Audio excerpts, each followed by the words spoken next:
अल्लाहच्या नावाने सुरुवात करतो जो मोठा दयावान व कृपावान आहे.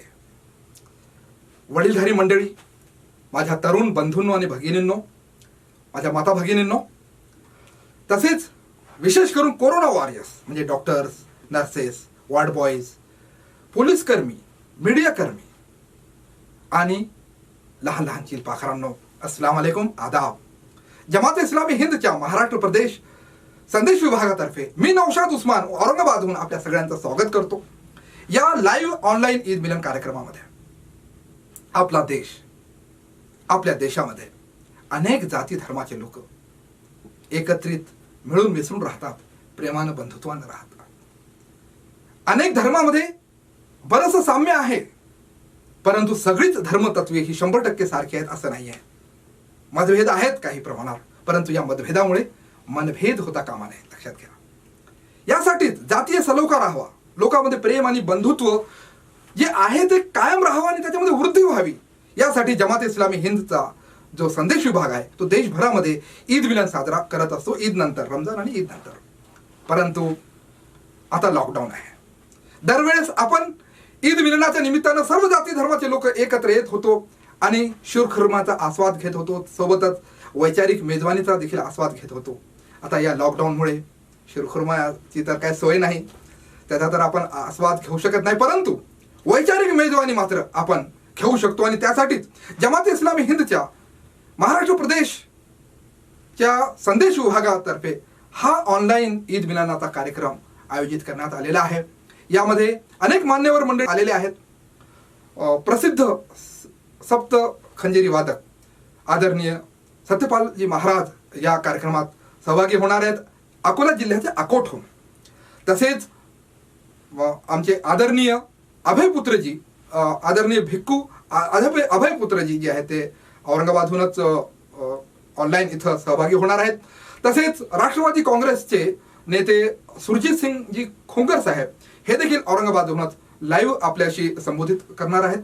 आणि इस्लाम अभ्यासक प्राध्यापक वाजेद अली खान हे देखील जे आहे ते आपल्याशी इथं संबोधन करणार आहेत.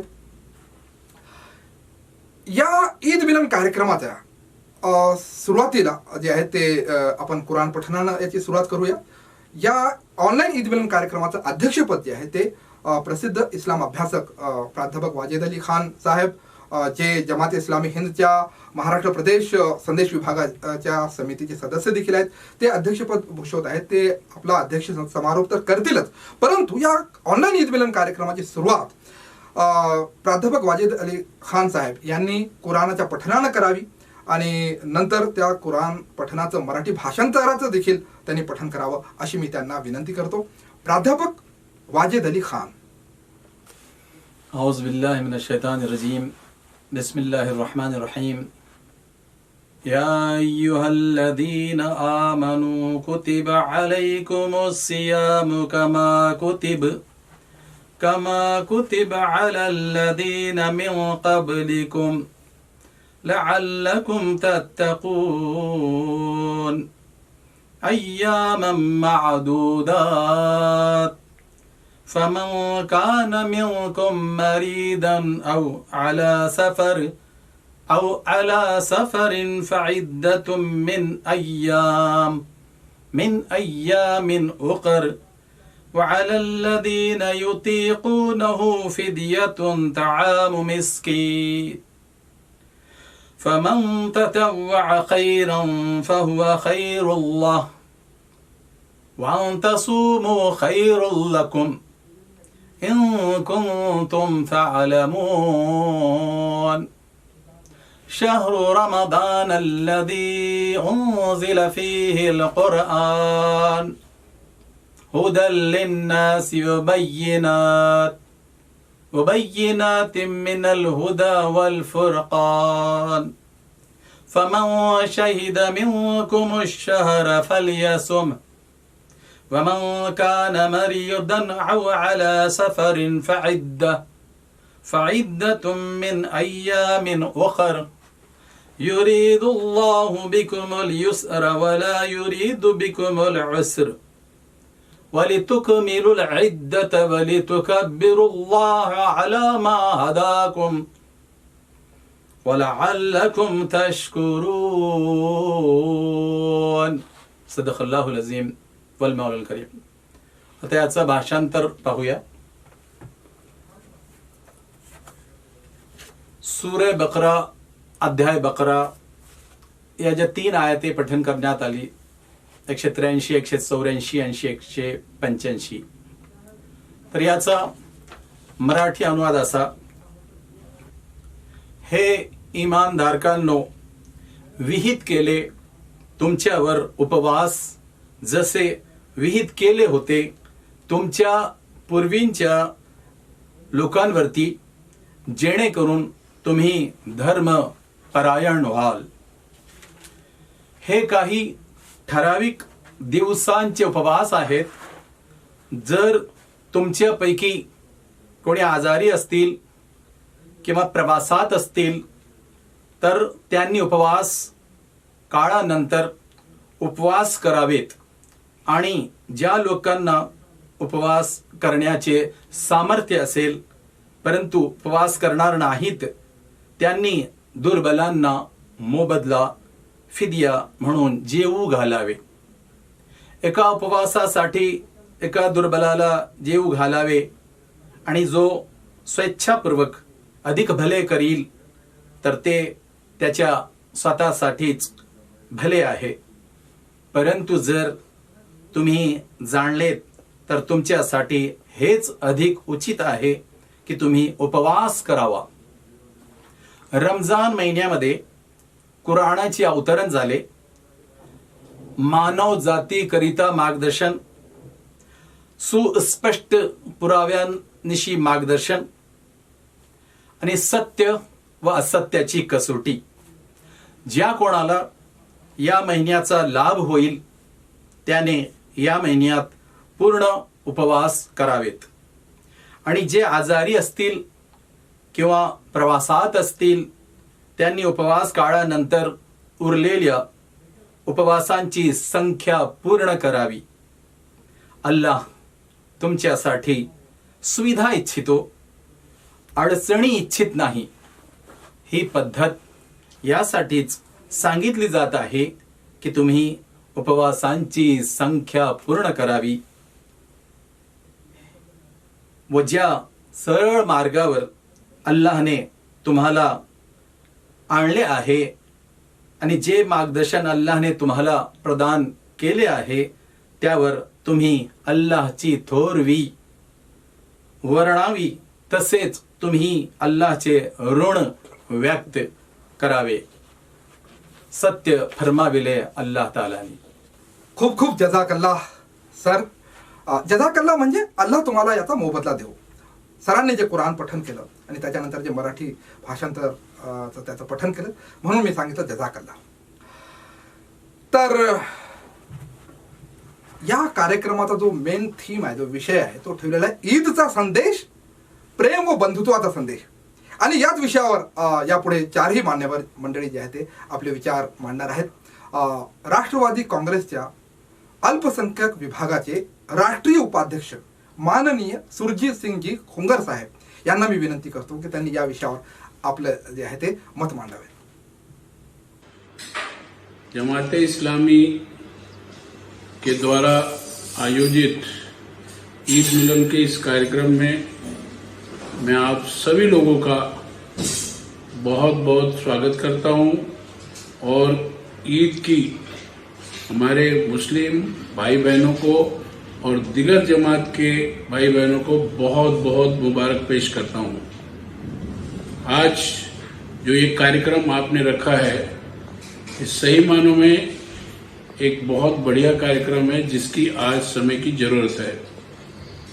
कोविड-19 लॉकडाउन के अंदर में रोजे और ईद का त्योहार मनाया गया और रोजों का जो महत्व है, जो त्याग की भावना के साथ रोजे रखे जाते हैं, इस बार वो रोजों में डबल त्याग की भावना की गई. एक तो सुबह से शाम तक, सुबह सहरी करने के बाद में इफ्तार तक कुछ नहीं खाना, पानी पीना नहीं, कुछ नहीं लेना, और इसके अलावा इंसानियत जो सबसे बड़ी बात की गई मुस्लिम समाज के द्वारा, वो गरीब लोगों को, वो चाहे कोई भी समाज का हो, गरीब लोगों को, गुर्बत लोगों को, उनको अनाज देने का काम, उनको हर तरह से मदद करने का काम किया गया। मैं समझता हूँ कि ये जो काम किया गया, ये इखलाक इंसानियत के लिए बहुत बड़ा कदम है।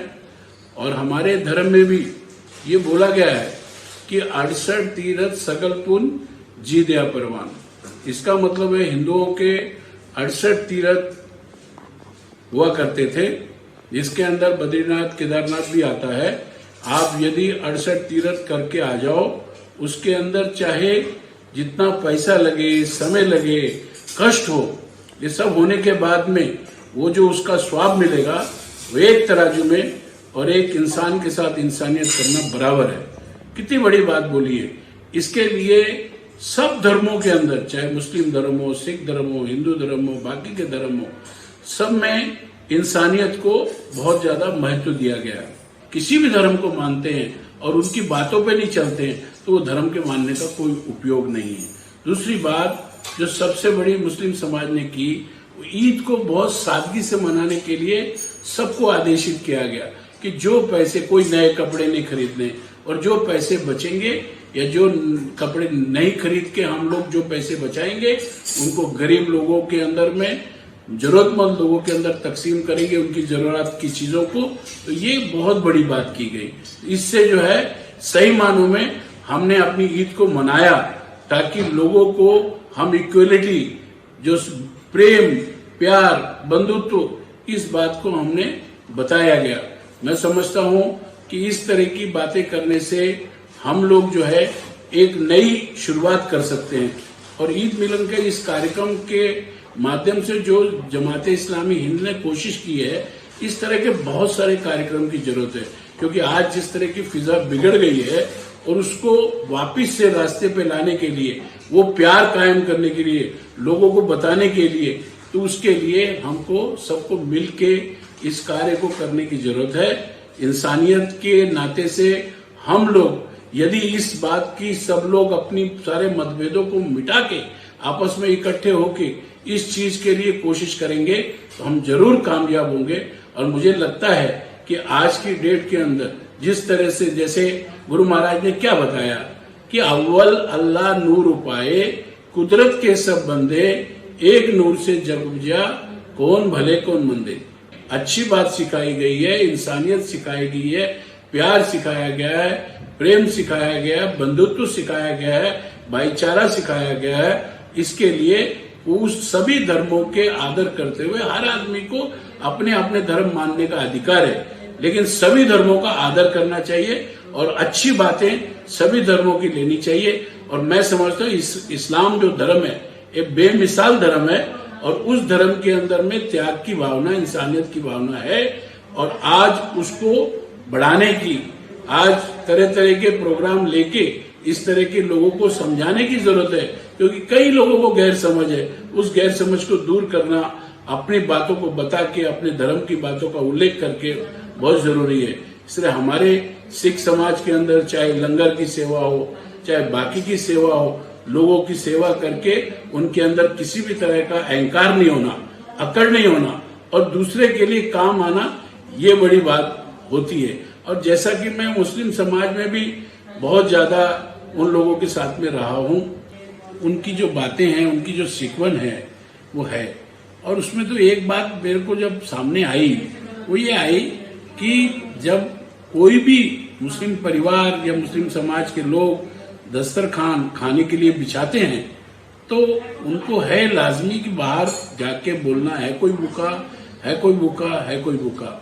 वहाँ ये सवाल नहीं होता कि कोई हिंदू भूखा है या मुसलमान भूखा है या कोई भी भूखा है, रास्ते में जाने वाला भूखा है, उसको खाना खिलाना, उसको अपने 2 रोटी के अंदर में 1 रोटी देना भले, यानी किसी को भूखा नहीं रखना, ये भावना है। और आज की डेट के अंदर सबसे बड़ी जो जरूरत की बात है वो ये है कि हमको दूसरे के बारे में सोचना ज्यादा चाहिए, बजाय कि हम स्वतः के लिए या कोई स्वतः का स्वार्थ के लिए बात करें, तो वो अच्छी बात नहीं है। हमारे धर्म में भी क्या बोला है, सर्वत का भला, यानी सबसे पहले दूसरे का भला, उसके बाद में अपना बोला। पहली अरदास की पंक्तियों में ही लिखा हुआ है कि दूसरे का हमने भला चाहना है। दूसरे का भला करेंगे तो भगवान हमको अपने आप हमारे लिए भला सोचेगा। तो ये जो चीजें हैं, इन चीजों को विस्तार करने की बहुत जरूरत है और इस तरह के प्रोग्राम बहुत सारे लेने की जरूरत है।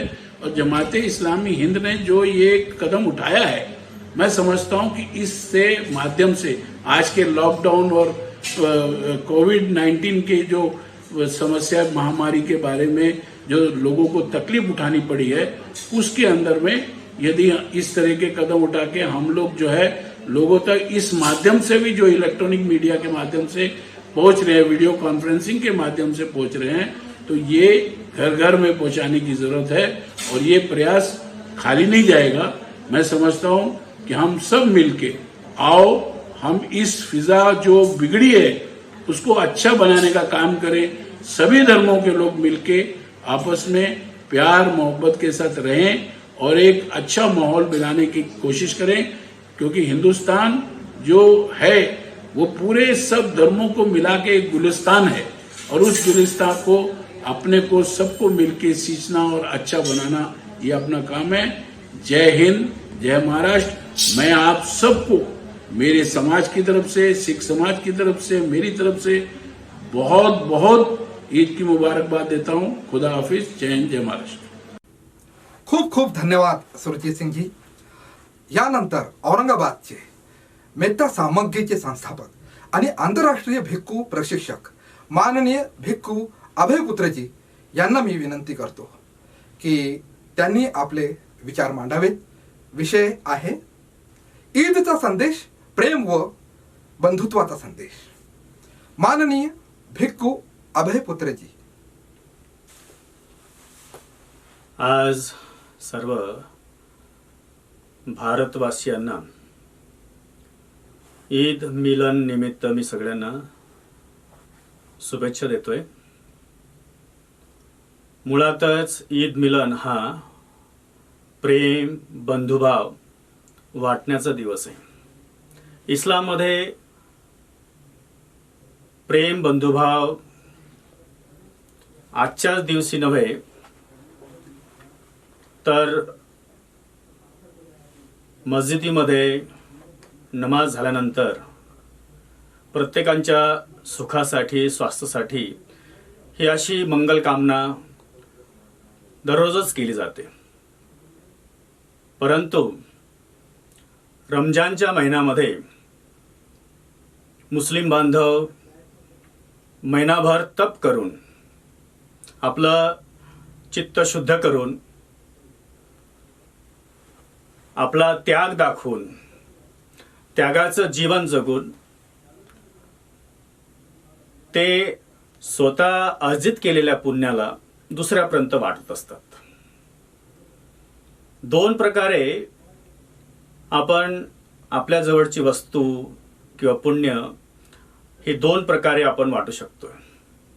ज्याच्याकडे धन आहे, जास्त धन आहे, तो गरिबाला धन वाटेल। ज्याच्याकडे जास्त पुण्य आहे तो आपलं पुण्य ज्यांच्याकडून पुण्य करता येत नाही, ज्यांच्याकडून पुण्य होत नाही अशांना वाटू शकतो। तर असाच हा दिवस आहे। बौद्ध धर्मामध्ये सुद्धा आपल्या व्यतिरिक्त दुसऱ्यांचा विचार करण्याला विशेष महत्त्व दिलेलं आहे। ध्यान साधना संपल्यानंतर प्रत्येकानेच आपलं मन शुद्ध झाल्यानंतर दुसऱ्यापर्यंत मंगल कामना करायची असते।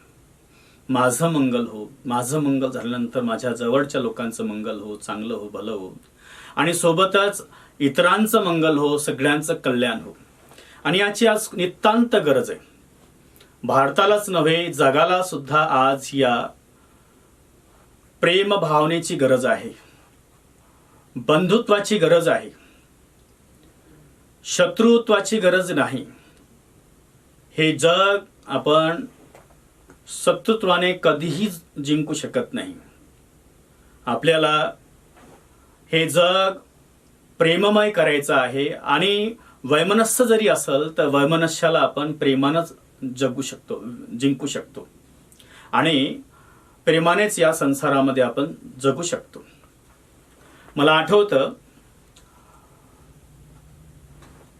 एक घटना येसूफ यांच्या जीवनातील घटना आहे. त्यांची मुलं खेळत होती, खेळाखेळामध्ये एक दुसऱ्याला पटकत होती आणि पटकत असताना तो जिंकणारा मुलगा जो आहे तो हर्षित होत होता की नाही, आता मी मोठा आहे, माझ्यामध्ये हिम्मत आहे, मी ताकदवान आहे, मी बलवान आहे. परंतु येशूफने आपल्या मुलांना जवळ बोलवून शिक्षा दिली, सांगितलं की अल्लाला, ईश्वराला, परमेश्वराला असा शक्तिवान माणूस नकोय, तर मग बलवान माणूस कसा असायला पाहिजे? बलवान माणूस हा ताकदीनं नको, तर मनाने हवा. दुसऱ्यांचं मन जाणून, दुसऱ्यांवरती होणारा अन्याय जाणून त्याच्या विरोधात जो उभा राहील, दुसऱ्यांना जो प्रेम वाटल, दुसऱ्यांचं दुःख जो जाणून घेईल, तो माणूस खऱ्या अर्थानं मोठा आहे, महान आहे. तर अशी शिकवण तथागतांनी सुरुवातीपासून दिली. आपल्या बलाचा, आपल्या ताकदीचा उपयोग करून निर्बल लोकांना किंवा ज्यांच्याकडे ताकद नाही अशा लोकांवर अन्याय करणं हे धर्म नव्हे, हा नियम नव्हे, ही जगण्याची पद्धत नव्हे, ही जगण्याची कला नव्हे. जगण्याची कला यातच आहे की आपण जगावं आणि दुसऱ्यांना जगू द्यावं. इस्लाम रमजानच्या महिन्यामध्ये हा फार मोठा संदेश देतो आहे की मी माझं स्वतः परिश्रम करून, मी माझा त्याग करून, मी तप करून, मी माझ्या जीवाला यातना देऊन आणि जे काही माझं मी सिद्ध करतो आहे ते नंतर या ईद मिलनाद्वारे दुसऱ्यांमध्ये वाटतोय. खूप मोठा संदेश आहे. आपलं जे मन आहे हे मन कधीही भरू शकत नाही. माझ्या मनाप्रमाणे असं झालं पाहिजे, तसं झालं पाहिजे, माझ्या जवळच्या लोकांनाच आनंद भेटला पाहिजे, दूरचे जे लोक आहेत, जे दूर राहतात आहेत, त्यांना दुःख भेटो. कारण की ही मनाचीच स्थिती आहे. मन आपल्या सुखानं सुखी होते असं नाही. कधी कधी या मनाला वाईट सवय लागल्यामुळे दुसऱ्यांच्या दुःखामध्ये त्याला सुख उत्पन्न होणं चालू होतं. असं हे दुर्मन आहे. खऱ्या अर्थानं ज्यांच्या जीवनामध्ये धर्म, धार्मिकता, चांगला मार्ग कधीच आला नाही, अशा लोकांच्या मनामध्ये अशी भावना येत असते. ते आपल्या सुखाने कधीच सुखी होत नाही किंवा कमी सुखी होतात, दुसऱ्यांच्या दुःखाला पाहून ते जास्त सुखी होत असतात. अशा लोकांना खरं तर आज धर्माची खूप मोठी गरज आहे. अशा लोकांना खरं तर चांगल्या मार्गाची खूप मोठी गरज आहे. त्यांना त्याग आणि तपस्या जाणून घेण्याची खूप मोठी गरज आहे. कारण काय, जगामध्ये आपण जरी आलो असलो तरी आपण नित्य राहणार नाहीत. आपलं अस्तित्व हे नित्य नाही. या जगामध्ये सगळ्यांनाच दुःख आहे. आपण मनुष्य म्हणून जन्माला आलोत, आपल्याला भूक आहे, आपलं शारीरिक आवश्यकता आहे आणि त्यामुळे जीवनामध्ये दुःख आहे. आणि आपल्या जीवनामध्ये जे काही सुख आहे किंवा दुःख आहे ते तसं राहणार नाहीये. आपल्याला जे काही वस्तू आपल्या जवळ दिसतात, आपले आत्ममित्र जे आपल्या जवळ दिसतात ते आपल्या सदैव जवळ राहणार नाही. हे बदलणारं आहे. आपलं आयुष्य बदलतं आहे, आपलं जीवन क्षणोक्षणी बदलतं आहे आणि त्यासाठी म्हणून हे एका जागी थांबणार नाही. आणि मी जे म्हणतोय की हे माझं आहे, ते माझं आहे, हा माझा आहे, तो माझा आहे, हे जो माझाचा जो भाव आहे हा सुद्धा चुकीचा भाव आहे. म्हणून तथागतांनी या जगाचे 3 लक्षणं सांगितले आहेत. जीवनामध्ये दुःख आहे, याच्यापासून कोणीही दूर जाऊ शकत नाही. हे सगळं बदलणारं आहे, परिवर्तनशील आहे, हे जाणून घ्यायचं आहे. आणि म्हणून आपल्या मनाला स्थिर करायचं आहे की हे जे बदलणारं आहे याला मी रोखू शकत नाही, या प्रकृतीला मी रोखू शकत नाही. आणि हे जी माझं मी म्हणतोय, अरे मी या पृथ्वी तलावर, या घरामध्ये आश्रय काही वेळासाठी घेतलेलं आहे. एक किरायेदाराचं रूप घेऊन मी या जगामध्ये आलेलो आहे. मला इथं स्थायी जगता येणारच नाही आहे. हे काही याच्यातलं माझं नाही आहे. हा जो भाव माणसाच्या जीवनामध्ये प्रगाढ होतो, पृष्ठ होतो, स्पष्ट होतो, तेव्हा मग त्याला कळतं की नाही, हे आता माझं नाहीये आणि मी जसा दुःखी आहे तसे सगळेच लोक दुःखी आहेत. माझी जशी आवश्यकता आहे तशी सगळ्यांची आवश्यकता आहे. आणि मग तो आपल्या सोबतच दुसऱ्यांचा विचार करतो. आज ईद मिलन, या ईद मिलनाच्या निमित्तानं मला आपल्या सगळ्यांना हा संदेश द्यायचा आहे. आपण जसं सुख किंवा दुःख अनुभव करत असतो, तसंच आपल्यासारखं प्रत्येक माणूस, स्त्री असो पुरुष असो, सगळ्यांना अशा भावना आहेत. जसं आपल्या भावनांचा दुसऱ्यांना कदर करावं असं आपल्याला वाटतं, तसंच आपण सुद्धा दुसऱ्यांच्या भावनांचा कदर आणि विचार केला पाहिजे. जसं आपल्याला सुख आणि दुःख होतंय तसं प्रत्येकानं असे सुख दुःख होत असतं. आणि त्यासाठी म्हणून कधीही असा विचार करू नये की दुसऱ्यांचं दुःख वाढेल. या उलट मी असं सांगेल की आपल्याकडे जे सुख निर्माण होत आहे हे सुख आपण दुसऱ्यांना वाटलं पाहिजे. कारण की सुख वाटल्यानं मोठं होतं, सुख वाटल्याने वाढतं. आणि दुःख हे आपण सगळ्यांनी दुःख जर वाटून घेता आलं तर आपण दुसऱ्यांचं दुःख वाटून घेतलं पाहिजे. आजच्या या ईद मिलनाच्या पवित्र संदेशामध्ये मला एक आणखी संदेश द्यायचा आहे. सगळा देशच नव्हे तर जग आज करोना या महामारीतून जात आहे. आणि अशा वेळेस आपण आपल्याकडचे परिश्रम, आपल्याकडचं धन, आपल्याकडची वस्तू ही दुसऱ्यापर्यंत जर देता आली आणि दुसऱ्यांचं दुःख जर आपल्याला हरता आलं तर असाही आपण प्रयत्न केला पाहिजे. कारण आज गरज आहे. आपलं सरकार बरंच काही करू शकत नाही. आपण बघितलं, आपल्याला ज्या घटना दिसलेल्या आहेत आपण त्या घटनेतून जाणून घेतलेलं आहे. आपलं सरकार हतबल झालेलं आहे, ते काही करू शकण्याच्या मार्गावर नाही आहे. तेव्हा आपण शक्य असल्यास, आपल्याकडून जे काही शक्य असल्यास ते गोरगरिबांपर्यंत आपण पोहोचवलं पाहिजे. अन्न झालं, धान्य झालं, वस्त्र झालं, औषध झालं, अशा ज्या काही वस्तू आपल्याला गोरगरिबांपर्यंत देता येतील असा आपण प्रयत्न केला पाहिजे. आणि परत मी आजच्या या ईद मिलनाच्या या पवित्र दिनी आपल्या सगळ्यांना मी शुभेच्छा देतो आहे. माझ्या मैत्रीपूर्ण भावना मी सगळ्यांना आपल्याला देतो आहे. सगळ्यांचं मंगल हो, सगळ्यांचं कल्याण.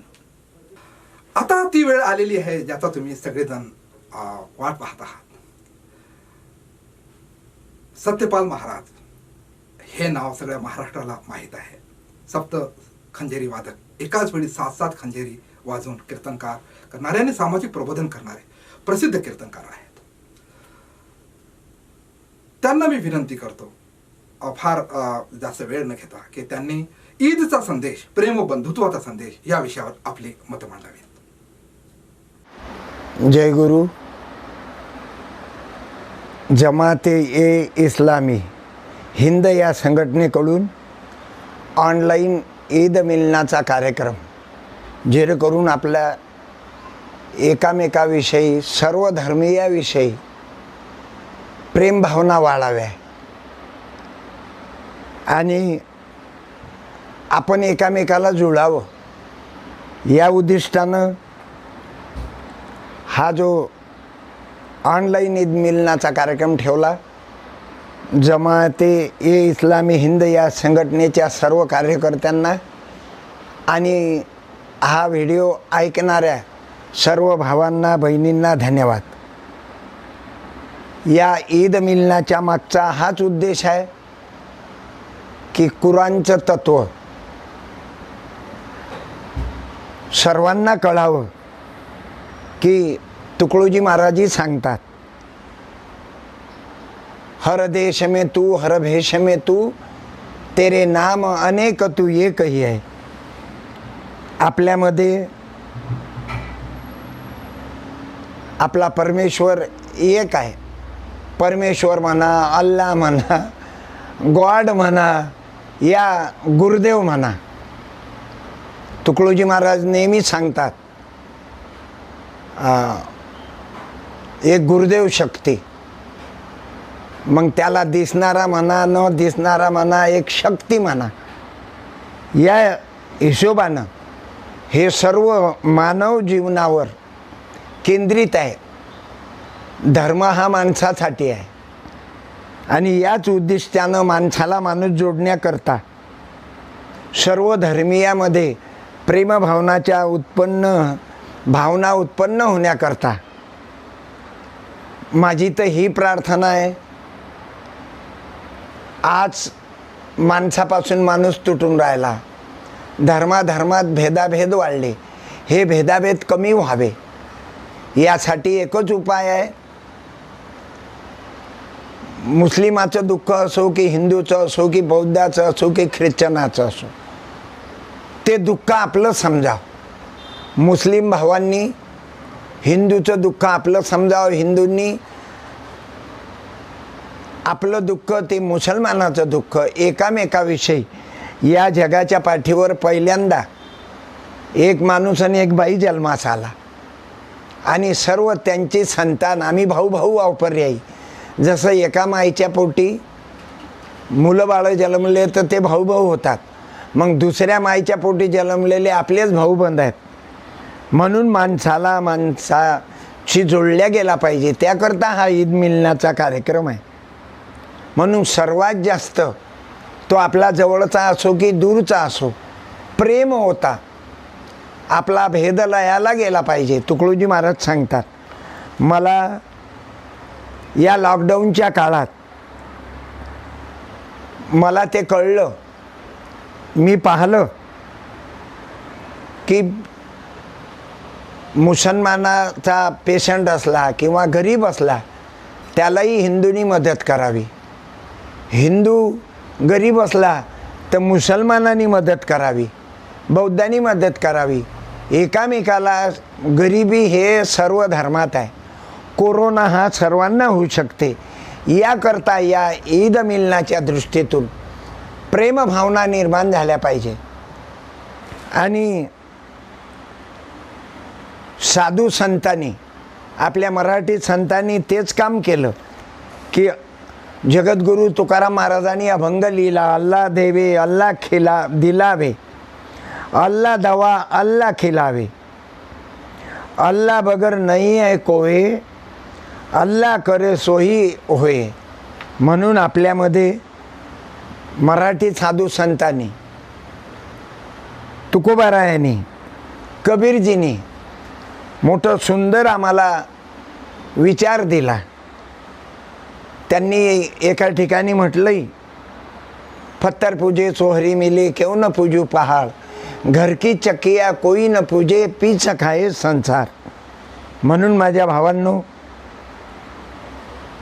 सर्व साधू संतांमध्ये एकच प्रेमाच्या भावनेनं माणसं जोडण्याचं काम केलं. भेदभाव कशाला माणसा माणसात रे. आम्ही पाहतो रोजे रमजान उपवास धरणं हा शरीराला आवश्यक आहे, पण उपवासी कोणाले मरू देणं हे पाप आहे. म्हणून आपल्या घासातला घास शेजारी उपाशी राहू नये हे भावना साधू संतांनी सांगितली. आम्ही पाहिलं, आमच्या शिरसोलीमध्ये माझ्या ग्रामीण भागात ईदीच्या कार्यक्रमाला आम्ही जात असो, आम्हाला बोलावत असत. आम्ही ईद मिलनाचा कार्यक्रम सर्व मुसलमान भावांना बोलवून आमच्या घरी तो कार्यक्रम करत होतो. कारण सबके लिए खुला है. राष्ट्रसंत तुकडोजी महाराज सांगतात, मंदिर आहे हमारा. आता आम्ही पाहतो कोरोनाच्या लोकांना अलगीकरणाकरता मस्जिद उघड्या करून दिल्या, मंदिरं उघडे करून दिले, चर्च उघडे करून दिले, बुद्धविहार वेगळे करून त्यांना बुद्धविहारातून विलगीकरणाकरता वेळ दिला. आता आम्हाला ईदचा संदेश हाच आहे, आपल्यामध्ये नफरत निर्माण होऊ नये. मी ऐकलं आता हिंदू मरण पावला तर मुसलमान, त्याला उचलायला कोणी नव्हतं तर मुसलमान बांधवांनी उचललं. मुसलमान मरण पावला. या कोरोनाच्या काळात माणसापासून माणूस दूर गेला, परंतु हिंदू मरण पावला. मुसलमानांनी सहकार्य करून स्मशानमध्ये नेलं. मुसलमान मरण पावला, हिंदूंनी नेलं. आम्हाला शिवरायाची शिकवण आहे, शिवरायाच्या पंखाखाली मुळीचं नव्हती वानं, मुळीचं नव्हती वानं, आनंदाने नांदत होते हिंदू मुसलमान. मी आदरणीय आमचे डॉक्टर रफिक सय्यद साहेब, त्यांच्यामुळं आमच्या गुरुकुंज मोजरीला आल्याबद्दल कुराण, ग्रामगीता, गीता सर्व तुकोबाचे अभंग गातात, त्यांच्यामुळं ते समाजाला सांगतात. आदरणीय जमाते इस्लाम हिंदचे नौशाद सर, त्यांनाही जय गुरु. आपला माणसा माणसात प्रेम जुळावं. ज्योत से ज्योत जगाते चलो, प्रेम की गंगा बहाते चलो. जय गुरु. मी डॉक्टर रफिक सय्यद साहेबाच्या मुखातून प्रवचनातून ऐकलं होतं, एक जर माकड मेलं तर 100 माकडं येऊन तिथं त्या माकडाच्या बॉडीजवळ बसतात आणि सर्व दुःखी होतात. असं आपल्या या माणसात प्राणीमात्राचा संदेश घ्यावा.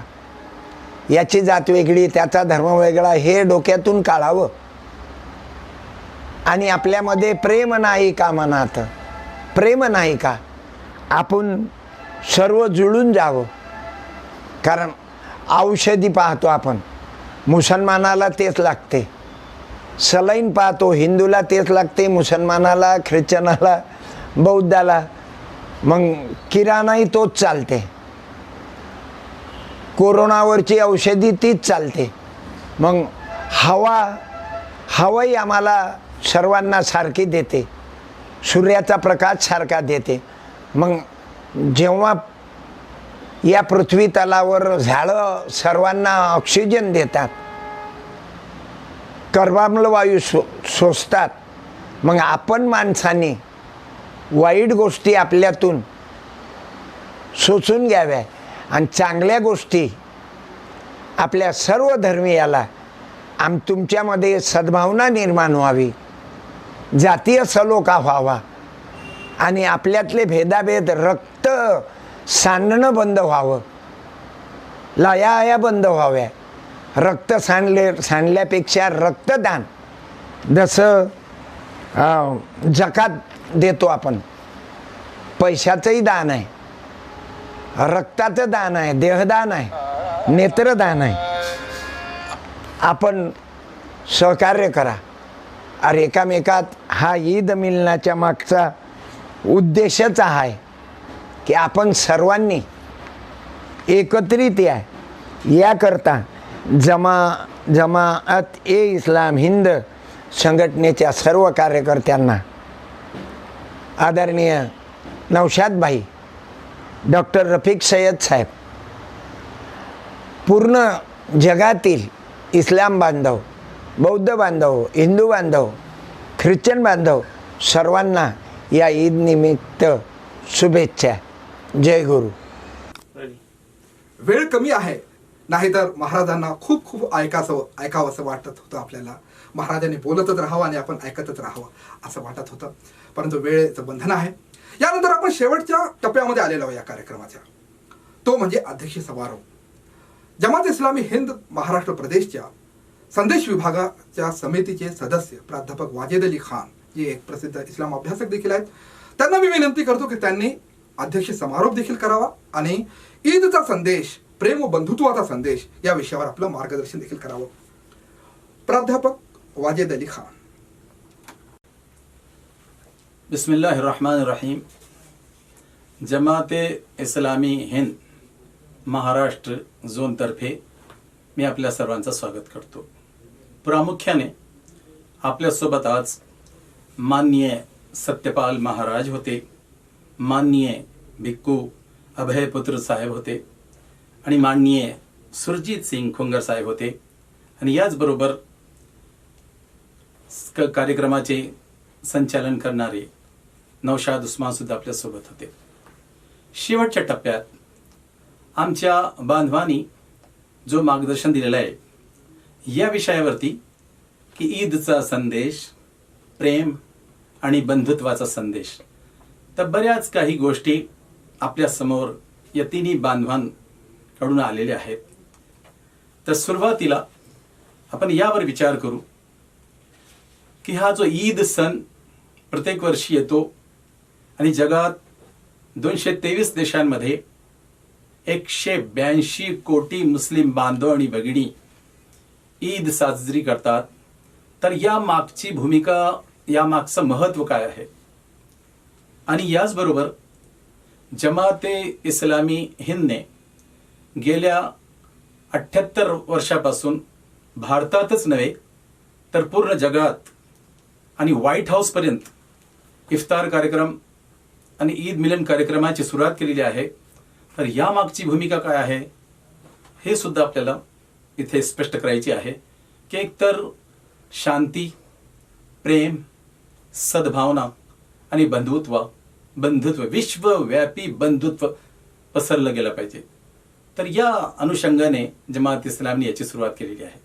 आज जमात इस्लामी महाराष्ट्रने हा उपक्रम हाती घेतलं आणि 3 मौलिक मार्गदर्शन आपल्या समोर आहे. शेवटच्या टप्प्यात अगोदर सांगू इच्छितो की हा जो रमजान महिना आहे तर दरवर्षी अरेबिक कॅलेंडर प्रमाणे 9वा महिना हा रमजानाचा महिना असतो. आणि या महिन्याचं इतकं महत्व का आहे तर आजपासून 1400 वर्षापूर्वी 610 इसवी सनामध्ये मानव जातीचे अंतिम प्रेषित पैगंबर हजरत मोहम्मद मुस्तफा सल्लल्लाहु अलैहि वसल्लम पैगंबर मोहम्मद यांच्यावरती पवित्र कुराणाच्या अवतरणाची सुरुवात झाली. ऑगस्ट महिना 610 आणि त्यापासून मग 23 वर्षेपर्यंत 632 पर्यंत पवित्र कुराणाचं अवतरण 2 शहरात, 13 वर्षे मक्का शहरात आणि 10 वर्षे मदिना शहरात पैगंबर मोहम्मद साहेब यांच्यावरती त्याचं अवतरण झालं. पवित्र कुराणामध्ये 114 अध्याय आणि 6236 आयती संकेत वचने आहेत. आणि याद्वारे मानव जातीला अप्रतिम असं मार्गदर्शन पवित्र कुराणाने दिलेलं आहे. आणि याचबरोबर खरा महत्व तो रमजान महिन्यापेक्षा दिव्य कुराणाचं पवित्र कुराणाचं आहे. पण ज्या महिन्यात कुराणाचं अवतरण झालं त्या अनुषंगाने त्याच महिन्यात एकतर पूर्ण पाठांतर उजळणी दिव्य कुराणाची पवित्र कुराणाची केली पाहिजे आणि दिवसा पूर्ण जगात 223 देशांमध्ये 12 तासापासून तर 21 तासापर्यंतचा रोजा उपवासाची उपासना मुस्लिम बांधव, वृद्ध, मुले, मुली, महिला, पुरुष ते रोजा धरतात किंवा उपवास धरतात. आभार प्रकट म्हणून आणि त्यासाठी जो सहनशीलता, संयम, सबुरी पाहिजे आचरण करण्याकरता, तर त्यासाठी हा प्रशिक्षण आहे तो रोज्यांचा, उपवासाच्या उपासनेचा. रोजा व्यक्ती, समाज आणि विश्व यांच्या सर्वांच्या प्रशिक्षणासाठी आहे. म्हणजे 2 भाग आहेत की एकतर दिव्य कुराण आणि पवित्र कुराणाचा जो मार्गदर्शन आहे, मौलिक मार्गदर्शन, तो आत्मसात करा आणि आचरणात आणा आणि तो प्रस्तुत करा मानव जातीसमोर. तर हे 2 महत्वाचे भाग आहेत. याचबरोबर पवित्र कुराणामध्ये साऱ्या मानव जातीसाठी जो जीवन सूत्र देण्यात आलेलं आहे त्या सूत्राचं नाव आहे, त्याचे शब्द आहेत ला इलाहा इल्लल्लाह मुहम्मद रसूलुल्लाह. याचा अर्थ असा होतो की अल्लाह शिवाय कोणीही उपास्य किंवा पूज्य नाही आणि मुहम्मद पैगंबर मुहम्मद ते अल्लाहचे प्रेषित आहेत, पैगंबर आहेत.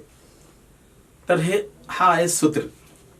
याचबरोबर या सूत्रासोबत 3 तत्व दिलेले आहेत की ज्या तत्वांवरती व्यक्तीचा, समाजाचा, विश्वाचा सर्वांगीण विकास होईल आणि याचबरोबर शांती, प्रेम आणि सद्भावना आणि वैश्विक व बंधुत्व सुद्धा निर्माण होईल. ते 3 तत्व असतील की पहिलं तत्व एकत्व म्हणजे एक ईश्वर तत्व, दुसरं तत्व प्रेषित्व म्हणजे प्रेषित तत्व आणि तिसरं तत्व अखिरत्व म्हणजे मरणोत्तर जीवन, त्याची तयारी. तर असे 3 तत्व आहेत या जीवन सूत्रासोबत.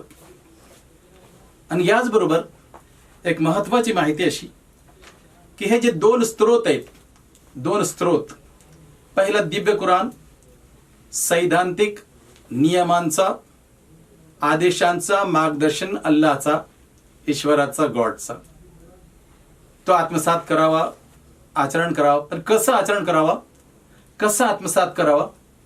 तर दुसरा स्त्रोत पैगंबर मुहम्मद सल्लल्लाहु अलैहि वसल्लम, म्हणजे प्रात्यक्षिक स्वरूपात, प्रॅक्टिकल.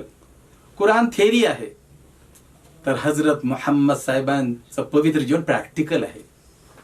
तर एक तर थेरी, दुसरं प्रॅक्टिकल, असे दोन मार्गदर्शन मानवजातीला दिव्य कुराणाने दिलेले आहे.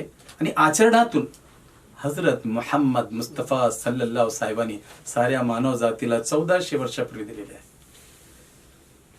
हे परिपूर्ण आचरण, परिपूर्ण मार्गदर्शन आणि सर्वांगीण मार्गदर्शन साऱ्या मानवजातीसाठी. आणि या दोन्हींवर आधारित एक परिपूर्ण जीवन व्यवस्था. कारण एक परिपूर्ण जीवन व्यवस्था उद्देशासोबत जर नसेल तर खऱ्या अर्थाने शांती, प्रेमाचा प्रसार, वर्षाव आणि बंधुत्व निर्माण करणे अवघड होते. त्यासाठी एक परिपूर्ण व्यवस्था, इस्लामच्या नावाने एक परिपूर्ण व्यवस्था मानव जातीला या दोन स्त्रोतांच्या आधारे देण्यात आलेली आहे. ती इस्लामची जीवन व्यवस्था, त्याचे 7 भाग आहेत. पहिला भाग शैक्षणिक व्यवस्था, की शिक्षण कोणता, कसा, किती, कुठपर्यंत प्राप्त करायचं, तो मार्गदर्शन. दुसरी व्यवस्था नैतिक व्यवस्था. नीतिमत्ता जर चांगली असेल, नैतिकता चांगली असेल तर प्रेम आणि बंधुत्व वाढवणे खूप सोपे जाते. तिसरी जी व्यवस्था आहे ती आहे कौटुंबिक व्यवस्था. कुटुंबामध्ये राहताना आईचा अधिकार, पिताजीचा अधिकार, भाऊ बहिणींचा अधिकार, पत्नीचं, मुलबाळांचा अधिकार सविस्तरपणे अल्लाह तालाने दिव्य कुराणामध्ये दिलेला आहे आणि प्रेषित मुहम्मद साहेबांनी मार्गदर्शन दिलेलं आहे. तर रमजान महिन्यात याचं सुद्धा प्रशिक्षण मानव जातीला आणि प्रामुख्याने मुस्लिम बांधवांना, भगिनींना दिलं जातं. तर तिसरी व्यवस्था होती कौटुंबिक व्यवस्था. चौथी व्यवस्था आहे सामाजिक व्यवस्था. समाजामध्ये राहताना, समाजामध्ये वावरताना कोणाचं काही देणं आहे, कोणाचं काही ऋण आहे, कोणाची काय बांधिलकी आहे, सामाजिक बांधिलकी, ती दिली गेली पाहिजे. तर या अनुषंगाने या चौथ्या व्यवस्थेत, सामाजिक व्यवस्थेत परिपूर्ण मार्गदर्शन त्या 2 स्तरांचं आहे आणि दिव्य कुराण मध्ये त्याचं मार्गदर्शन आहे. 5वी जी व्यवस्था आहे ती आहे आर्थिक व्यवस्था, की कमवायचं कसं आणि खर्च कसं करायचं. परिपूर्ण तंतोतंत छोट्या बारीक सारीक मोठ्या गोष्टींचा मार्गदर्शन दिव्य कुराणामध्ये नियमांच्या स्वरूपात आणि पैगंबर मुहम्मद सल्लल्लाहु अलैहि वसल्लम साहेबांच्या जीवनात प्रात्यक्षिक स्वरूपात आर्थिक पद्धतीचं. 6वी जी व्यवस्था आहे ती आहे न्यायिक व्यवस्था, ज्युडिशियल सिस्टम. या व्यवस्थेमध्ये कोणी जर क्राईम केला, गुन्हा केला, अपराध केला तर कोणती शिक्षा द्यायची, कधी द्यायची, ठरवायचं कसं, त्याबद्दल परिपूर्ण माहिती दिव्य कुराणामध्ये नियमांच्या स्वरूपात आणि प्रेषित मुहम्मद साहेबांच्या प्रात्यक्षिक जीवनात परिपूर्ण रूपात आहे, सर्वांगीण रूपात आहे. आणि 7वी जी व्यवस्था आहे, 7वी ती व्यवस्था आहे प्रशासनिक. प्रशासन कसं चालवायचं, ग्रामपंचायतीपासून तर पार्लिमेंट पर्यंत, आणि विश्वाचं प्रशासन कसं राहिलं पाहिजे. तर याबाबत सखोल नियम, छोटे आणि मोठे नियम आणि आचरण पैगंबर मुहम्मद मुस्तफा सल्लल्लाहु अलैहि यांच्या रूपाने. मायकल हार्ट म्हणाले की हजरत मुहम्मद पैगंबर साहेबांनी ते जगातले एकमेव असे व्यक्ती आहेत की ज्यांनी साऱ्या जगाला दोन्ही स्तरावरती, की ऐहिक स्तर किंवा धार्मिक स्तर, त्या दोन्हीवरती एक परिपूर्ण मार्गदर्शन त्यांनी मानव जातीला दिलेलं आहे. आणि सर्व मानतात, पण अभ्यास नाही जास्त लोकांचा. मी तर खेदपूर्वक सांगतो की मुस्लिम बांधवांचा सुद्धा खऱ्या अर्थाने अभ्यास नाहीये. साऱ्या मुस्लिम बांधवांनी सुद्धा आतापर्यंत पूर्ण दिव्य कुराणाचे 114 अध्याय आणि 6236 आयतींचा सखोल अभ्यास केलेला नाहीये, आणि मोहम्मद पैगंबर साहेबांच्या पवित्र जीवनाचा सखोल अभ्यास केलेला नाहीये. आमच्या तिन्ही बांधवांनी थोडाफार वर्णन केलं आहे दिव्य कुराणाचा, प्रेषित मोहम्मद साहेबांचा, पण खऱ्या अर्थाने सखोल अभ्यास करण्याची गरज आहे. आणि रमजानमध्ये तो तिसरा महत्वाचा भाग आहे, तर तो आहे रोजे, उपवास, उपवासाची उपासना. मी जसं पूर्वी सांगितलं की 223 देश 12 तासापासून तर 21 तासापर्यंत भुकलेले राहायचे, पाण्याचा थेंब सुद्धा गिळायचं नाही आणि अन्नाचा कण सुद्धा जिभेवरती घ्यायचं नाही. तर इतका कडक उपवास. मग छोटी छोटी 7 वर्षाची मुली असो का 70-80 वर्षाची वृद्ध असो, ते पाळतात. अहो कशासाठी? या मागची भूमिका अशी की हा जो मार्गदर्शन आहे दिव्य कुराणाचा आणि पैगंबर मुहम्मद सल्लल्लाहु अलैहि वसल्लम साहेबांचा, तर तो आत्मसात करण्यासाठी, आचरणात आणण्यासाठी आणि मरेपर्यंत आचरण करण्यासाठी संयम पाहिजे, सबुरी पाहिजे, सहनशीलता पाहिजे, आणि याचबरोबर दुसऱ्यांचे जे दुःख आहे ते समजले पाहिजे, दुसऱ्यांचं काय देणं आहे ते दिलं गेलं पाहिजे. गोरगरीब असो का इतर दुसरे कोणी असो, त्यांच्याबद्दल सहानुभूती आणि कीव असली पाहिजे. त्या अनुषंगाने जीवन व्यतीत केलं पाहिजे. तर अशा अनुषंगाने रोजा तयार करतो. रोजा फक्त जिभेचा नसतो, पोटाचा नसतो, अहो कानाचा असतो, डोळ्यांचा असतो, साऱ्या अवयवयांचा असतो, साऱ्या वृत्तींचा असतो. की वृत्ती सुद्धा चांगली असली पाहिजे, वाईट वृत्ती नको. तर असा परिपूर्ण, सर्वांगीण, अप्रतिम असं प्रशिक्षण रोज्यांद्वारे जगात 182 कोटी मुस्लिम बांधवांना भगिनींना दिला जातो. बरेचसे मुस्लिमेतर बांधव सुद्धा रोजा धरतात, उपवास धरतात. त्यांनाही कळून चुकलेलं आहे की उपवास खूप चांगली उपासना आहे, प्रशिक्षण, चांगलं प्रशिक्षण आहे संयम, सबुरीसाठी, सहनशीलतेसाठी आणि दुसऱ्यांचे दुःख समजण्यासाठी. आणि त्यानुसार मग आपलं काहीतरी योगदान साऱ्या समाजासाठी असलं पाहिजे. त्यानेच तर प्रेम वाढेल ना, त्यानेच तर शांतता येईल ना, त्यानेच तर बंधुत्व वाढेल ना. तर रोज्यांद्वारे हे सुद्धा केलं जातं. याचबरोबर पवित्र कुराणाने आणि हजरत मुहम्मद मुस्तफा सल्लल्लाहु अलैहि वसल्लम साहेबांनी आचरणातून जो मार्गदर्शन दिलं आहे, 3 महत्वाचे नियम असतात की श्रद्धा कशी असावी. श्रद्धा किंवा आस्था सत्यवर आधारित असावी, आणि याचबरोबर एकतर सत्य श्रद्धा असावी, सत्य विचार असावेत, आणि सत्यचा आचार म्हणजे सदाचार असावा. सत्य श्रद्धा, सत्य विचार, सत्य आचार. जर हे नसलं आणि या मागे कोणता एक मोठा फाउंडेशन नसला तर मग काय होतं? तर सत्य श्रद्धा राहत नाही, भ्रष्ट श्रद्धा निर्माण होते. मग भ्रष्ट श्रद्धा, भ्रष्ट विचार आणि भ्रष्ट आचार, भ्रष्टाचार, करप्शन मनातून, मस्तिष्कातून सुरू होतो आणि जीवनात प्रत्येक पैलू तो पसरतो, तो भ्रष्टाचार. तर तो रोखण्यासाठी गरज आहे सत्य श्रद्धा, सत्य विचार, सत्य आचार. हे 3 महत्वाचे नियम. याचबरोबर एक दाखला इथे देऊ इच्छितो की दिव्य कुराणामध्ये अल बकरा अध्यायामध्ये आयती 183 ते 188 या 6 आयतींमध्ये रमजानाबद्दलचा, प्रशिक्षणाचा, कुराणाबद्दलचा, कुराणाचे 3 मुख्य जे गुण आहेत त्याबद्दलचा मार्गदर्शन देण्यात आलं. शेवटी जी 188 क्रमांकांची आयत आहे त्यामध्ये तर एक महत्वाचा आदेश अल्लाह ताआलाने दिलेला आहे. काय आदेश आहे ऐका. त्यामध्ये अल्लाह ताआला असा फरमावितो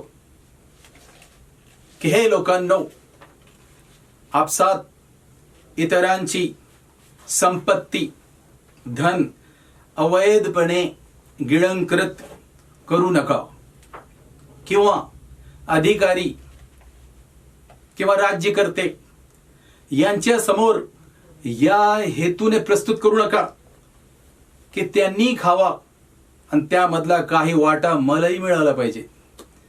तर असा करप्शनचा, दुसऱ्यांची संपत्ती खाण्याचा, दुसऱ्यांच्या संपत्तीवरती डोळा ठेवण्याचा प्रकार सुद्धा करू नये.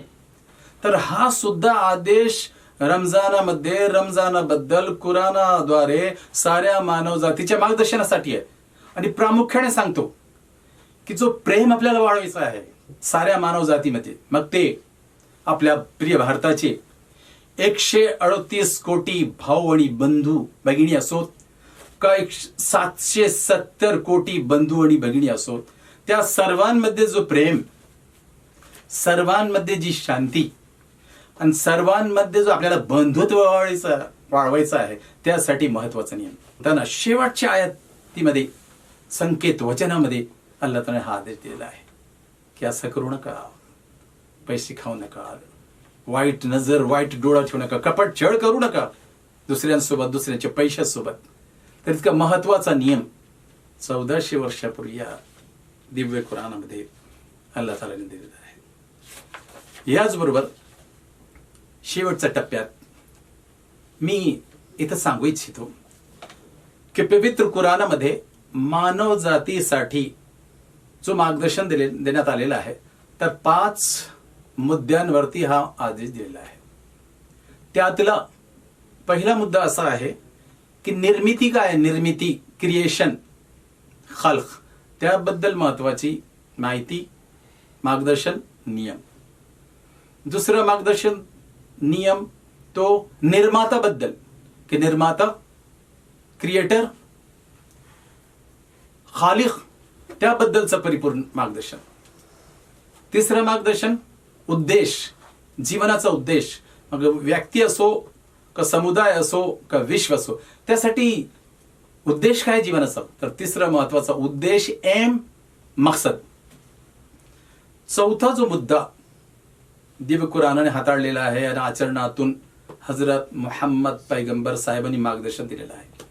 मार्ग कोणता आहे, मार्ग, वे, तरीका, की कोणत्या मार्गाने जीवन व्यतीत केला व्यक्तीने, समाजाने, विश्वाने, तर मग खऱ्या अर्थाने शांती, खऱ्या अर्थाने प्रेम, खऱ्या अर्थाने बंधुत्व आणि खऱ्या अर्थाने प्रगती, सर्वांगीण परिपूर्ण प्रगती ती आपल्याला प्राप्त करता येईल, त्याबद्दलचा मार्गदर्शन सुद्धा यामध्ये दिलेला आहे. आणि शेवटचं जो तत्व आहे तो तत्व आहे अंत, एंड, खातेमा. हो, जीवन संपणार आहे. मराठीमध्ये खूप चांगलं सांगतात, जीवन क्षणभंगूर आहे. अहो, क्षणात संपणारं जीवन आहे. हो, मग या क्षणात संपणाऱ्या जीवनासाठी तुमची तयारी काय आहे? या 4 मुद्द्यातून तुमची तयारी काय झालेली आहे? तर याबद्दलचा परिपूर्ण वर्णन थोडक्यात सांगू इच्छितो. हे जे 5 मुद्दे आहेत, तर त्यातला पहिला मुद्दा निर्मिती. तर निर्मिती एकतर सृष्टीची, युनिव्हर्सची, चराचरची, आणि प्रामुख्याने त्यामध्ये आहे मानव, पुरुष आणि महिला. तर यांच्याबद्दल महत्वाचा जो मार्गदर्शन आहे की हे सारे एका माता पित्याचे संतान आहेत. ओ, कसला द्वेष, कसली शत्रुता, कसला भेदभेद, सारे एका माता पित्याचे संतान, सारे आपसात भाऊ आणि बहिणी, 223 देशातले 770 कोटी गेलेले आणि येणारे सारे बंधू आणि साऱ्या भगिनी, असं महत्वाचा नियम. आणि मग काय करायचं, मरेपर्यंत काय करायचं, या बांधवांनी भगिनींनी काय करायचं, एकमेकासोबत मरेपर्यंत प्रेम, मरेपर्यंत प्रेम आणि मरेपर्यंत सेवा. प्रेम आणि सेवा हे 2 ध्यास घेऊनच जीवन व्यतीत करायचा आणि हा ध्यास घेऊनच आपल्या ईश्वराकडे जायचं. हा पहिला. दुसरं, निर्माता. ओ, निर्मात्याबद्दल काय करायचं, इतका भव्य, इतका दिव्य संसार त्यांनी निर्माण केला, सृष्टी त्यांनी निर्माण केली, चराचर त्यांनी निर्माण केली. मला बरेचशी उदाहरण देता येईल दिव्य कुराणातून 6236 आयातून, पण इथं वेळेअभावी मला सांगता येणार नाही की किती असे संकेत वचन आहे, की कशी चराचर आहे, कशी सृष्टी आहे, का कोणते बौद्धिक आणि वैज्ञानिक तत्व आहे, तर्क आहे, ते सर्व त्यात समाविष्ट आहे. एकदा तरी जीवनात त्याचा अभ्यास केला पाहिजे. मुस्लिमांनी तर ठणकावून सांगतो, त्यांनी तर केलंच पाहिजे, पण साऱ्या मराठी बांधवांनी, साऱ्या देशवासियांनी आणि साऱ्या विश्ववासियांनी एकदा तरी दिव्य कुराणाचा अभ्यास करावा आणि एकदा तरी मानव जातीचे अंतिम प्रेषित मोहम्मद पैगंबर सल्लल्लाहु साहेबांच्या जीवनाचा अभ्यास तरी करावा. याचबरोबर त्या निर्मात्याने जो आदेश दिलेला आहे, निर्मिती त्याचीच, मग त्याच एका निर्मात्याचा आदेश जीवनात पाळला गेला पाहिजे मरेपर्यंत. हा ध्यास असला पाहिजे, ही भक्ती असली पाहिजे, ही धारणा असली पाहिजे, ही मानसिकता असली पाहिजे. आणि तिसरं, जीवनाचा उद्देश बऱ्याच लोकांना माहित नाही, मग भरकटत राहतात. जीवनाचा उद्देश काय आहे? जीवनाचा उद्देश आहे परीक्षा. आपल्या सर्वांची परीक्षा चालू आहे, पण खूप गंमतशीर परीक्षा आहे. पेपर लिहा, पुण्य करा, पाप करू नका, सदाचार करा, वाईट मार्गाने जाऊ नका. पण किती वेळ लिहिता येईल, कुठपर्यंत हे चालेल हे माहित नाहीये. कारण कधी तो पेपर, जीवनाचा पेपर हिसकावून घेईल ते माहित नाहीये. म्हणजे सदैव तत्पर आणि तयार राहावं लागतं, सतर्क राहावं लागतं. अशी परीक्षा चालू आहे. त्या परीक्षेसाठी चांगल्या जोमाने, चांगल्या परीने, चांगल्या बुद्धीने, चांगली सत्य श्रद्धा, सत्य विचार आणि सत्य आचाराने जावं लागतं. आणि चौथा, मार्गाबद्दल जो मार्गदर्शन आहे, जसं पूर्वी सांगितलं, 2 मार्गदर्शन.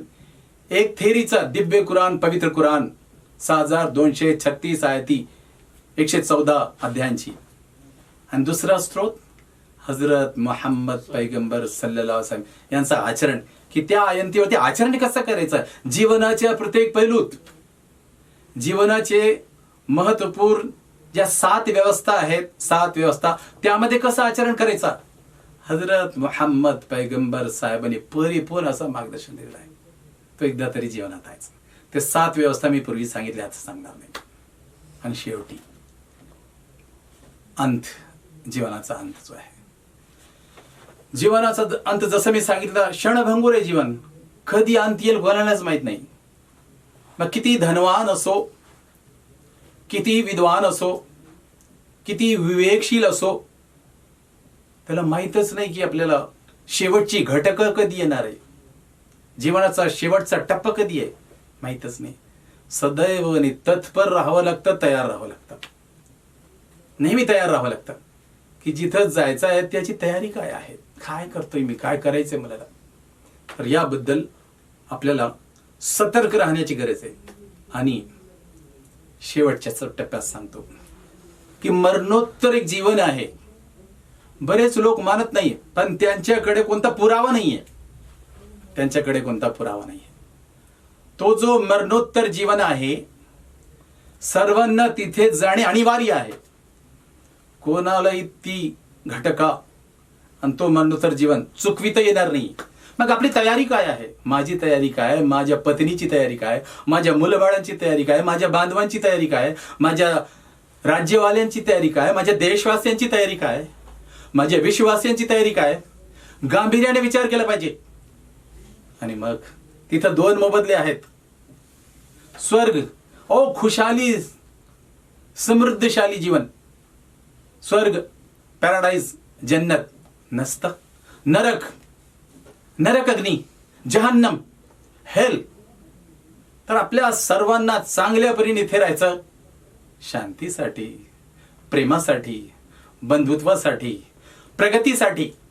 आणि तिथं मरणोत्तर जीवनात सर्वांसाठी समृद्धी, खुशाली आणि सर्वांसाठी स्वर्ग, त्यासाठी काम करायचं. पुनश्च मी धन्यवाद देतो. आज आपले 3 बांधव आपल्या सोबत होते, त्यांनी आपले चांगले विचार आपल्या समोर मांडले. त्यांच्यावर सुद्धा गांभीर्याने विचार करण्याची गरज आहे. आणि हे जे 2 स्त्रोत आहे, ज्याकरिता हा रमजानाचा पूर्ण पर्व होता, पावन पर्व होता, जगभर महिनाभर. हो, त्याचं काय मार्गदर्शन आहे देव कुराणाचा आणि आचरण काय हजरत मुहम्मद मुस्तफा सल्लल्लाहु अलैहि वसल्लम, यावर गांभीर्याने विचार करून त्यावरती आचरण करण्याची गरज आहे. शेवटी अल्लाहला प्रार्थना करतो, सर्वांना नम्र विनंती करतो पुन्हा की एकदा तरी जीवनात दिव्य कुराणाचा अभ्यास करा आणि मानव जातीचे अंतिम प्रेषित मुहम्मद पैगंबर साहेबांच्या आचरणाचा अभ्यास करा. आणि मुस्लिम बांधवांना तर ठणकावून सांगतो की चांगला अभ्यास करा दिव्य कुराणाचा आणि हदीसचा, सीरतचा, पवित्र जीवन, आणि सेवा करा साऱ्या समाजाची आणि प्रेम करा साऱ्या समाजासोबत मरेपर्यंत. त्याशिवाय पर्याय नाही, त्याशिवाय प्रेम, त्याशिवाय शांती, त्याशिवाय बंधुत्व, त्याशिवाय प्रगती होणार नाही. हो, शेवटी हे नम्र विनंती करून आपले थोडके मोडके शब्द संपवितो. खूप खूप धन्यवाद. जझाकल्ला. खूप खूप धन्यवाद वाजे सर.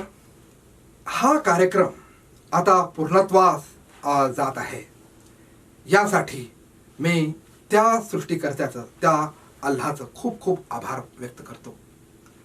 जमात इस्लामी हिंदच्या महाराष्ट्र प्रदेश संदेश विभागातर्फे सर्व मान्यवर मंडळी, विशेष करून जे मेत्ता सामग्रीचे संस्थापक आणि आंतरराष्ट्रीय भिक्खू प्रशिक्षक आदरणीय अभयपुत्रजी, तसेच प्रसिद्ध कीर्तनकार सत्यपाल महाराज आणि राष्ट्रवादी काँग्रेसच्या अल्पसंख्याक विभागाचे राष्ट्रीय उपाध्यक्ष सुरजीत सिंगजी खंगर साहेब, तसेच या कार्यक्रमामध्ये जे तांत्रिक सहकार्य लाभलं ते आमचे खुर्रमभाई, ते आमचे साजी शेख साहेब सिल्लोडचे, आणि आमचे कॅमेरामन